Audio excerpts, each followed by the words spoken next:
From the heart of Florida, you're listening to A Neighbor's Choice. We're live again for another live stream. What a great time that we can have this moment to get together, to learn about current events, to learn about what's going on, and to see the big picture unfolding all around us.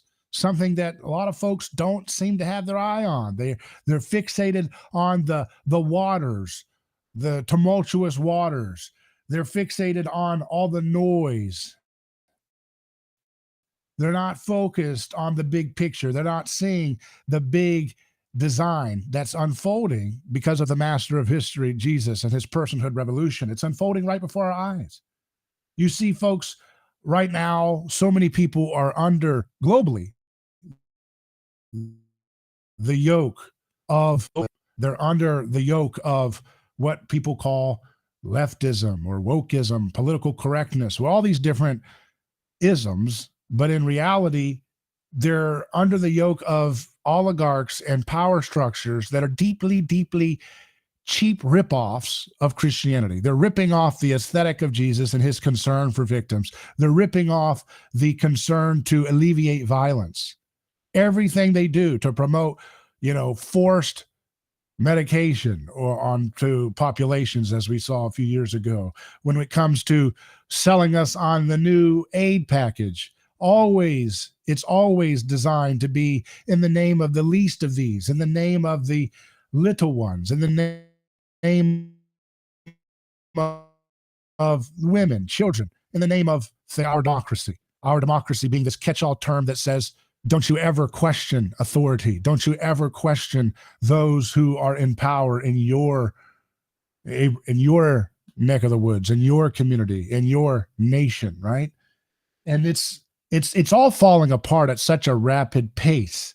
It's all kind of coming undone. And this is not a bad thing. This is a good thing.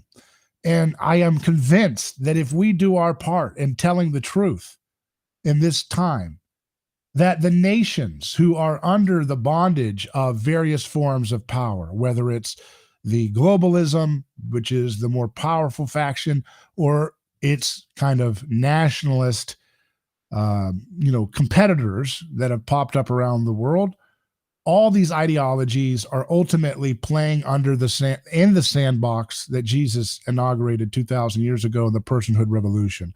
All of them are operating under the playbook of the least, the last shall be first, the first shall be last. Blessed are the peacemakers, for they shall inherit the earth. These are things that are not pie in the sky wishes. These are things that are happening and being fulfilled right before our eyes. Every war propaganda has to hide in the name of protecting children, protecting babies in incubators in Iraq, or protecting people from Assad gassing his own women and children as soon as Trump made the indication that he was going to pull out of that conflict.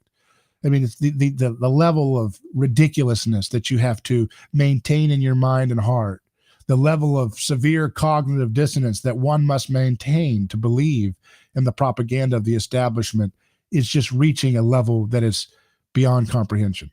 So all of these things are good. These are good forces. These are good things happening. Yes, there are horrible things involved. Yes, human beings are very slow to wake up to the reality of power structures, the reality of the principalities and empires, how they're crumbling. Yes, they are slow to wake up to turning their mind, transforming and renewing their mind away from this nonsense. But nevertheless, things are escalating faster and faster.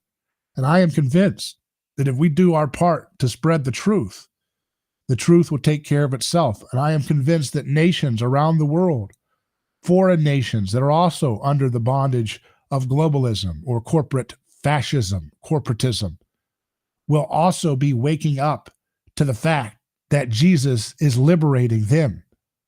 That's what is important about reading the Psalms. When you recognize the Psalms are talking about nations coming to recognize the master of history, Jesus. This is not a pie in the sky wish. This is happening in front of our eyes, because what people are going to wake up and realize is that the order of thinking, the order of feeling, the order of awareness, the order of truth, the order of concern for victims, the order of being suspicious of myth making and propaganda, all things that were unleashed by Jesus's personhood revolution, all of those things will be the very thing that undoes the tyrants of our time.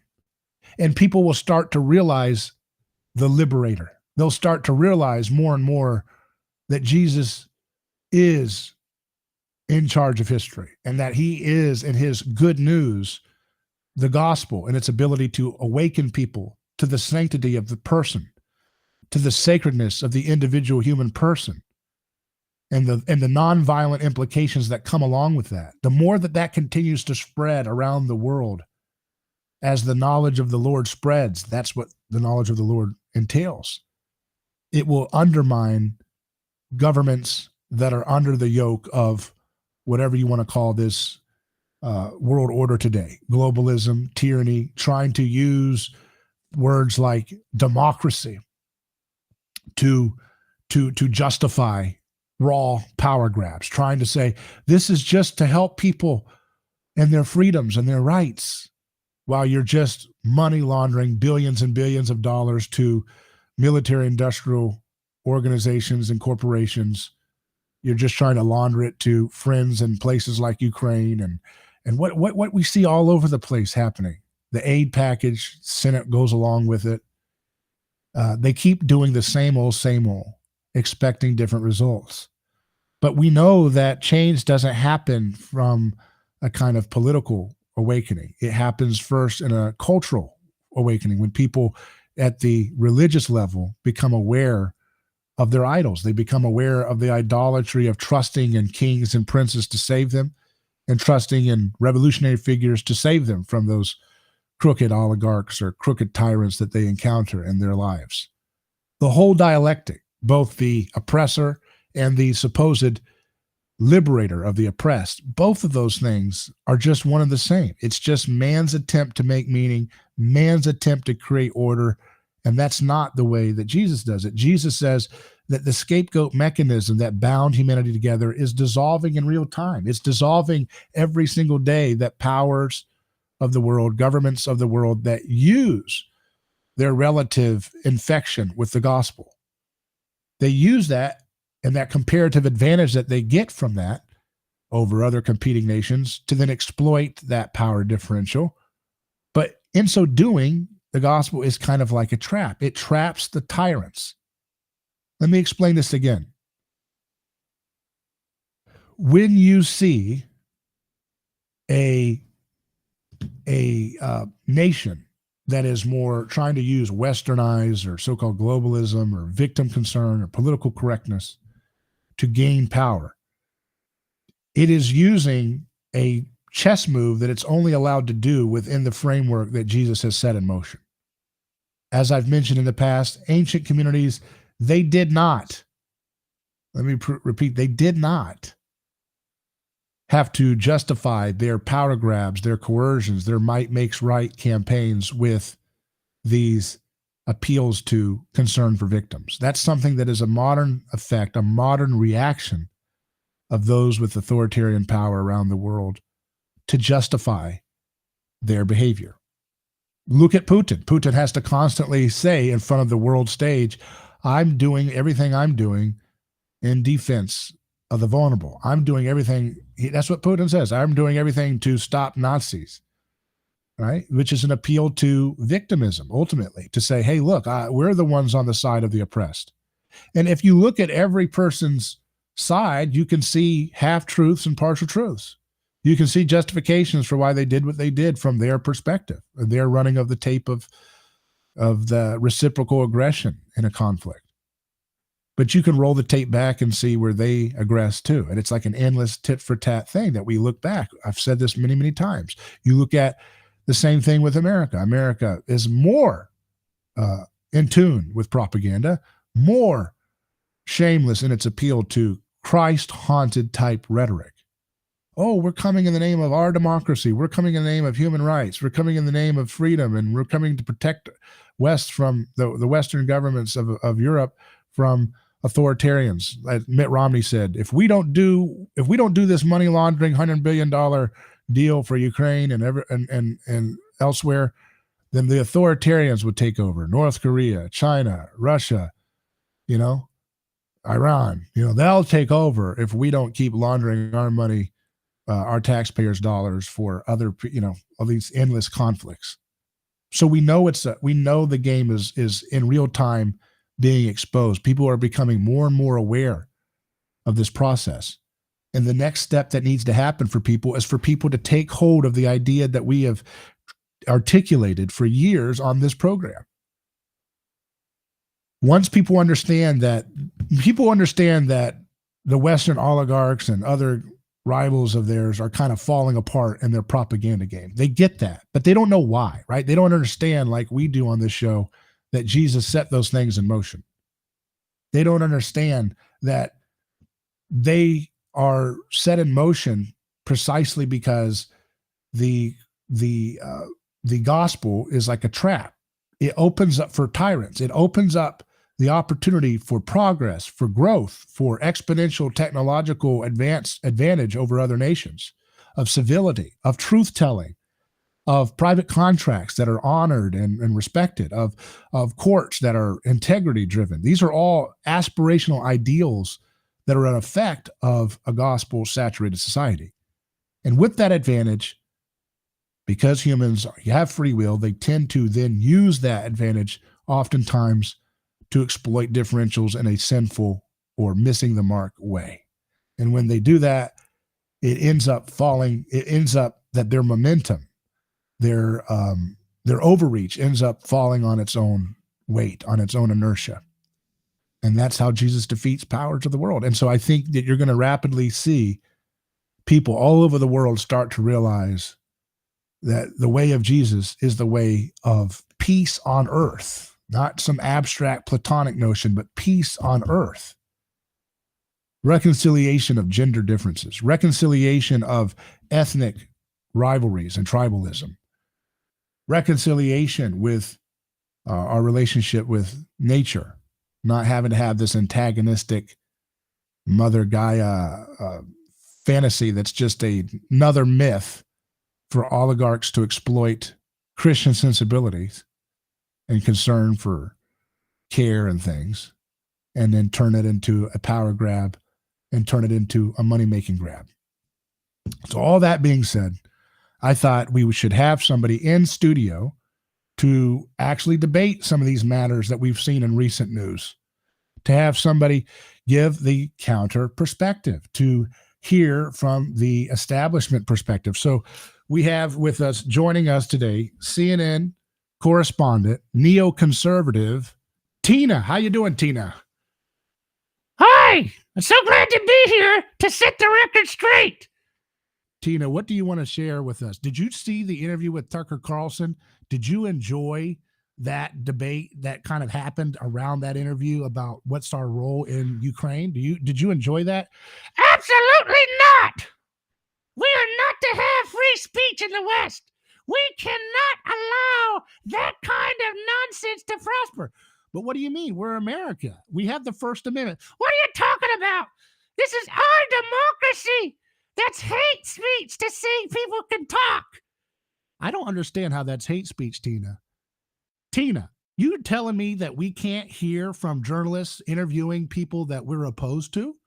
We can't hear from the perspectives? We used to do that all the time. Reagan talked to people in the Soviet Union. We had John F. Kennedy was talking to people. And you're telling me we can't? No, we cannot. Why? Because government says so. They know better than us.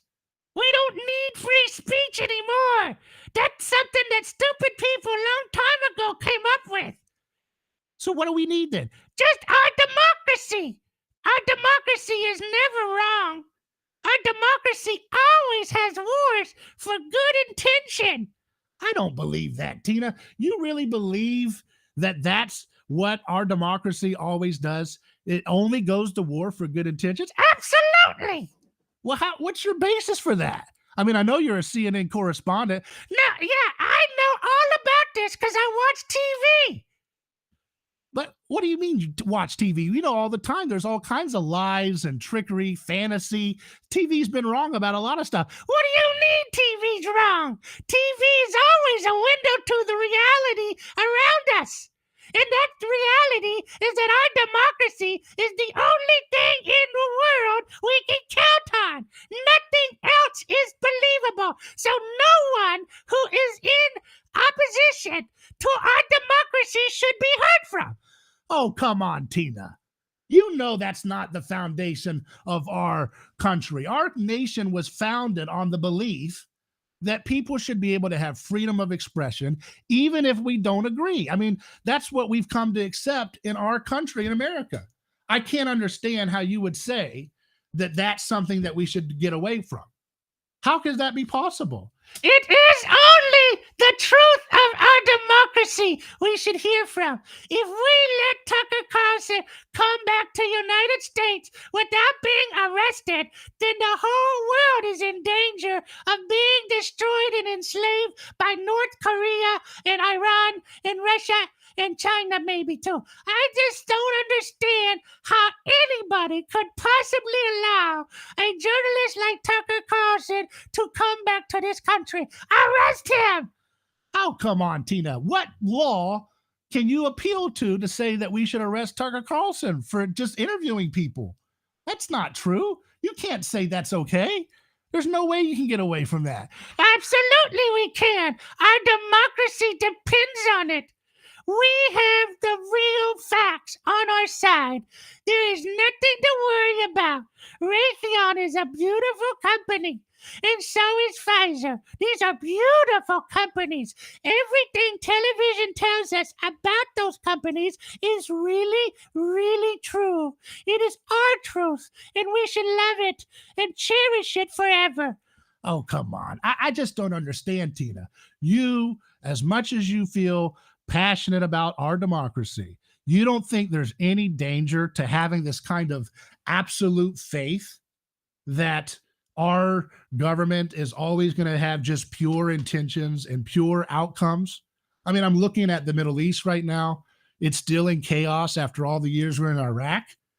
This is a wonderful place to be. Everybody wants to go to Iraq after what we did to it. Everybody. You know, I see people writing letters from Iraq all the time, thanking us for what we did for this country, that country. It's a beautiful place. In fact, I'm planning my next vacation in the summer to Baghdad. Yes, I look forward to seeing what our democracy has done. Tina, I don't think that's a safe place to go. I really think you should rethink your travel plans to that region. I don't think that the news has given you an accurate depiction of what's happening over there. So I really think you need to rethink your inks there. That's not a good idea. You really shouldn't go there and expect to have an easy time of it. Our democracy has brought them everything. Everything. In fact, I was really having a hard time to decide whether I want to go to Afghanistan, Kabul. I hear right now, a beautiful place. Lots of new investments because of all the work we did. We gave them women's rights. They're having a great time. They're just wonderful. Everybody get their boosters there. Everybody's doing well. I cannot wait to see the majestic mountains around Kabul. And I want everybody to join me because our democracy always knows what's right. Tina, I just don't understand. Obviously, you've had a great career at CNN. Yes, that's true. And I love it there. And I don't understand why you think that we should discount what TV tells us. Our democracy is always right. Tina, look, we cannot continue this discussion because you are not really in touch with reality. You are not in touch with reality. That's why we censor your platform too. And if you keep that up, not trusting our truth, you are going to be in bigger trouble. You are out of line, sir. There is nothing but hate coming from you. War is beautiful. Those bombs are beautiful. They liberate people's minds. Yeah, they liberate people's heads off. No, they liberate people about the truth of our democracy. It's why we spread bombs. It's why we do regime change. That's why I'm getting my new t-shirt. What's your new t-shirt? Azov Battalion t-shirt. I got it in the mail. It's coming. And I can't wait to wear it next time on television. If I have the opportunity, I cannot wait to share this new t-shirt from the Azov Battalion. Beautiful. That's what our democracy is all about. I don't even understand this, Tina. You tell me that you want democracy, but you're supporting people that have these extremist kind of nationalist views, and yet you don't like nationalism. You don't. What do you want? I just want to know that we are all feeling okay and safe. We take our drugs like TV tells us. We are happy about what TV tells us to do. We love war, and we're going to do anything we can to always obey what our TV tells us. And that means war is beautiful. War is great. It liberates people. It makes them happy. It makes us rich. Raytheon's so happy, and I'm so happy for Raytheon, and I do everything I can to sing their praises. Thank you so much, all of you people, Lockheed Martin. The list goes on and on. I cannot thank you enough. And we will do what we can to arrest anybody, including you and Tucker or anybody else who does not understand the words that I say. Our democracy is true. Our faith in democracy is never stronger. Together forever, our democracy. Okay, Tina, I can't take this. Please get off. Please get that. Okay, that I couldn't take it anymore. You know, CNN, they're really good at censoring truth, but sometimes you got to cut the mic on them too. And that's what we had to do right there. So tried to have a lively debate, tried to have a lively discussion, an intellectual discussion, and I couldn't get through. It's just crazy.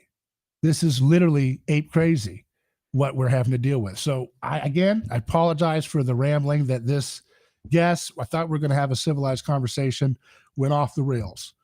But that's what we're dealing with, level. The discourse, the level of discourse in our nation today is absolutely in the tank. It's just totally disastrous. And folks, you know, who knows what they're going to try to do next to make it worse and worse and worse. But the truth will prevail. The truth is like a lion, set it free, and it'll defend itself. You don't have to argue for it. And we'll keep doing that on A Neighbor's Choice. I appreciate your time.